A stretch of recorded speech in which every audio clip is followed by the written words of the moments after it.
In your words, what is savant syndrome, and how does that play into the work that you eventually sort of dedicated your life to? Okay, well, the name savant comes from the Latin savoir, which means to know. And it's basically these individuals who know things and we don't understand how they know them. They may know how to solve complex mathematical problems, but they can't even do simple arithmetic. So going back hundreds of years, there have been individuals who never even been to school, and yet they can do complex mathematics. Mm-hmm. Similarly, there are people who've never studied music who can sit down and play very complex compositions, or individuals who have never studied art and who are just amazing artists. And so savant syndrome is this mystery that has been accepted by science because it's reliably reproduced. And some of the savants I find the most interesting are ones like the one that Oliver Sacks studied, and he talks about in the book, The Man Who Mistook His Wife for a Hat. And there were these autistic twins who were institutionalized, and they had this game they played where they would toss prime numbers back and forth to one another that were in multiple digits. And they were able to do this to 20 digits, which exceeded the computational limitation at the time in the 60s, which could only do 12 digits. And they said that the information wasn't something they were deriving. They just perceived it as a pure perception. And after I encountered my first interaction with somebody who was able to tell me information about myself and my future that there was just no way that she could know, I was shocked, but at the same time, I knew about savant syndrome, and I thought, well, this is very similar. That you have somebody who somehow knows things that really defy our basic understanding of what information is and how it's accessed. And as somebody interested in the brain and consciousness, I decided that that's really the most important thing for me to study.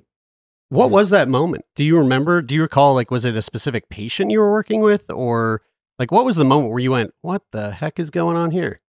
It was when I was on faculty at Harvard, and I was at Cambridge Hospital, and the position I had was one in which I would go to the medical, surgical, and obstetrical floors as a consultant if people thought that someone had a psychiatric condition in addition to whatever medical condition they were admitted for.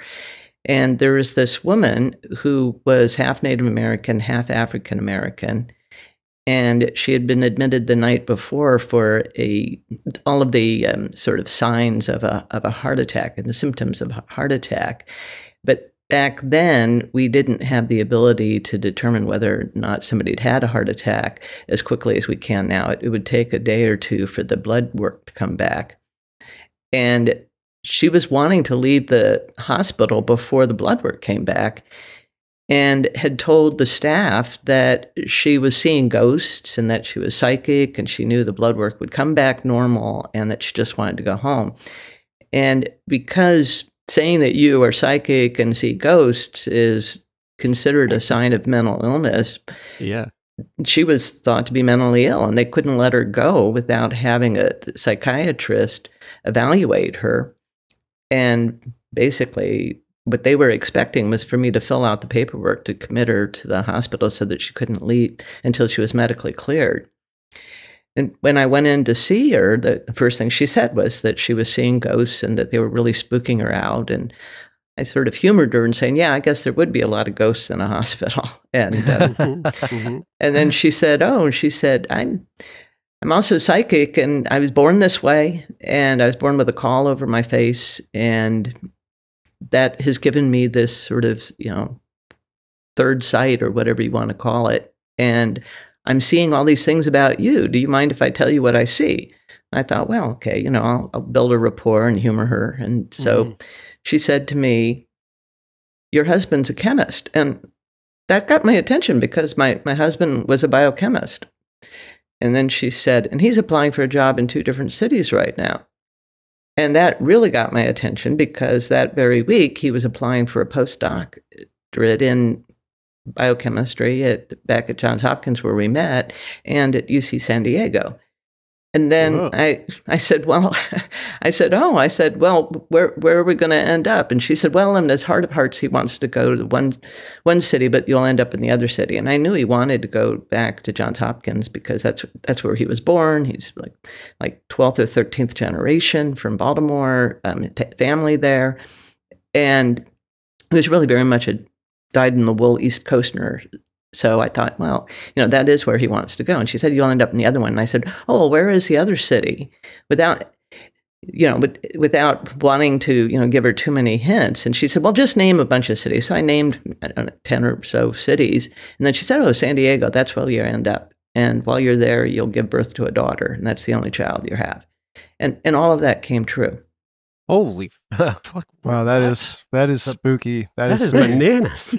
Yeah. So and I'm sure you've gotten a lot of this. But wait, I have to ask: Did you tell the doctors she was totally loopy and admit her or did you hire her on the spot and take her home to be your own personal psychic? I know. I really. One of the regrets I have is that I didn't have any way of contacting her afterwards. And. Yeah. So, well, what I did was, I was, as you can imagine, I was like, wow, okay. Floored. Yeah, totally.